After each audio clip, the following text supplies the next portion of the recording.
when most people start at the beginning, when you want to look at a contract drafting textbook, you want to look at different courses available in the market, when you have no clue about contract drafting, you've not done, like, let's say you may have seen maybe a maximum of 2 or 3 agreements. Maybe you've done a couple of internship assignments in internships. Maybe in two internships, you've done 3 4 contracts related assignments, or you've not done anything.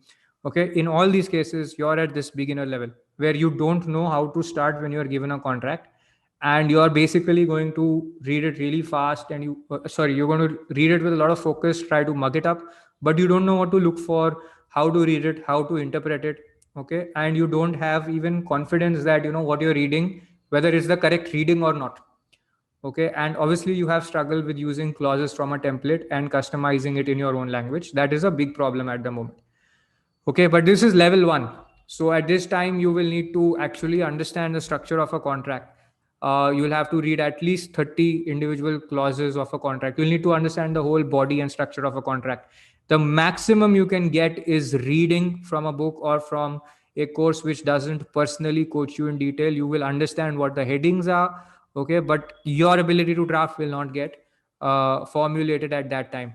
But okay, still you will know the names. If you look at sources in the market, you look at the internet, you Google, you will find that. Okay, but I'm going to name some agreements which are the entry level agreements which you can start with. Okay, so one is this exclusivity agreement, where two parties are dealing with each other, and before they have finalized the deal with each other, they say that let's agree to exclusively talk, and you and I will not speak to other parties while we are concluding discussions, and there'll be a certain time period to do so. Another is a letter of intent. Again, these are preliminary documents which are drafted with before the final terms are final and all the binding terms are executed. Okay, so these are very basic documents. Power of attorney, very important document again to do this. Okay, then NDAs, non-disclosure agreements, basic memoranda of understanding, service agreements, one party providing services to others, consultancy agreements, a company engaging a consultant, employment contracts, simple ones, okay, regular employment contracts. Okay, now this is the thing that you should start with at this point. Okay, these are 8 agreements. This ability, if you learn, I'll tell you what you can do. Very junior in-house counsels, 1 to 2 years experience, young lawyers in law firms or juniors to litigators, interns who've gotten a little good, can work on stipend basis. These are the people who can do this work. At this level, there is a big struggle in getting independent work and in getting clients. How much can you earn at this level? You will probably not earn independently at this level. If you are lucky, you can earn approximately 3,000 to 5,000 rupees a month. Okay, and client generation will not be stable at this level, because you'll always keep a push, feel a push from clients negotiating, and you will not be able to understand different situations enough. So mostly it'll be because somebody knows you, somebody trusts you, they'll give you work, and that's when you will get here. So this is basically just the beginning. And the problem with contract drafting is that the skill is quite vast. So it's necessary that somebody maps out the different levels of skills, the different levels at which one can possess this skill. So like, imagine the art of karate. Okay, when it was first invented, there would have been somebody just doing karate without any distinction. Then later there was some belts got created. Okay, and then there was the black belt. You know why the black belt is called the black belt? It's basically the white belt becoming black with so much practice that it's completely, like, the color is gone, and that's when it becomes a black belt. The person becomes a black belt.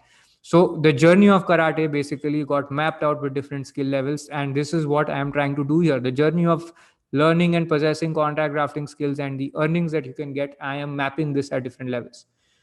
Now, the breakthrough at this stage, if you want to get to the next level, then the next level is you can understand and read a contract properly. You can start typing in English the terms of a contract. You can identify title, write some clauses, preamble, and some obligation related clauses. So this is basically the first level only. 3 to 6 sessions it takes. Beginner level 2 is the next one. Here you can understand those simple contracts, draft those clauses in your own words. You will struggle a little with contract execution and regulatory parts. Who will sign? Who is the authorized signatory? Does he require a power of attorney? Does the contract need attestation? So basically, here know what is happening. Why you earning only 3 to 5K? Because you're not being able to do this independently. You always need supervision. Okay, and supervision also not of the kind that you can brief someone, take inputs, and then do it yourself. You can't. You need somebody to supervise you. Okay, beginner level 2, what happens is that you will be able to get a little bit of a start. Okay, but you can't understand how complex contracts are signed. You can't understand jargon, so you can do simple contracts, very simple stuff. Okay, you will need to learn about stamp duty registration. You will need to learn about how digitally contracts are executed and how to make them enforceable. You will need to learn about how to maneuver through templates, because template dependency has to go. If you are going to earn from contract drafting, you can't afford to be template dependent. The value a lawyer adds can never be added by a template. Remember that. Okay. So that is the breakthrough that you want after this. For now, what you will be earning at this point, okay, I will just let you know. But what do you need to draft? All these contracts and some more: LLP agreements, partnership agreements, co-founders agreements, supply, purchase, and distributorship agreements. So you're going to be studying these, and you should learn how to draft also.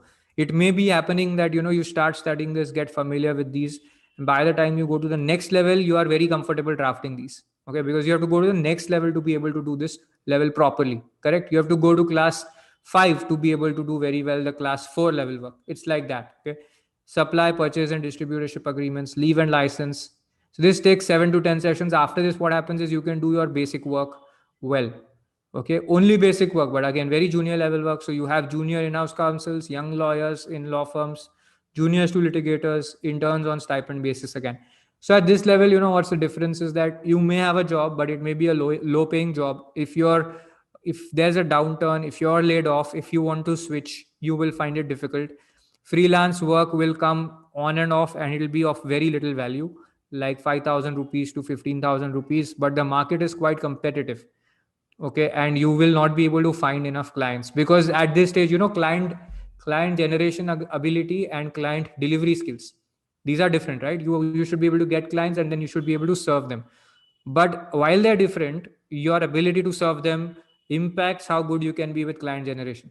If you can't serve clients, generation is out of the window. Okay, because when you're generating a client, you have to explain to them the need and the problem and how you can solve it. So if you explain the need and the problem, but you don't know how to solve it, then you will not be able to even explain the need. So if you don't know how to solve the problem, you can't explain to them the need. Okay, that is where this stage is basically an early stage only, and you may be able to do some independent work, but it will not be reliable. So 5,000 to 15,000 you will earn when you get the work, but it will not be very frequent. And if any of you have made profiles on Fiverr or Upwork, just check whether this is the level you are at, and if you're not getting work.